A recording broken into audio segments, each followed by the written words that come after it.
છોટાઉદેપુરમાં આકરી ગરમી વચ્ચે આસામના યુવાન રાજુ મજમુદાર પોતાની અનોખી ભક્તિમય યાત્રાને લઈને ચર્ચામાં આવ્યા છે। રાજુ છેલ્લા 3 મહિનાથી માત્ર સાયકલ પર ભારતના 12 જ્યોતિર્લિંગ અને 4 ધામની યાત્રા પર નીકળ્યા છે। અત્યાર સુધીમાં તેમણે આશરે 15,000 કિલોમીટરનું અંતર કાપીને 8 જ્યોતિર્લિંગ અને 3 ધામના દર્શન સફળતાપૂર્વક કરી ચૂક્યા છે। બૈદ્યનાથ, મલ્લિકાર્જુન, રામેશ્વર, ભીમાશંકર, ત્રંબકેશ્વર, સોમનાથ, નાગેશ્વર, દ્વારકા અને જગન્નાથપુરી જેવા પવિત્ર ધામોની યાત્રા પૂર્ણ કર્યા બાદ રાજુ છોટાઉદેપુર પહોંચ્યા હતા, જ્યાં સ્થાનિકોએ તેમનું ઉષ્માભેર સ્વાગત કર્યું।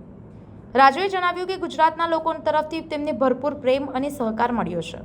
હવે તેઓ મધ્યપ્રદેશના ઓમકારેશ્વર જ્યોતિર્લિંગ તરફ રવાના થયા છે। રાજુની આ સાહસી અને ભક્તિમય યાત્રાએ લોકોને ખૂબ વખાણી છે। સંવાદદાતા સાથે અભિપ્રાય ન્યૂઝ, વડોદરા।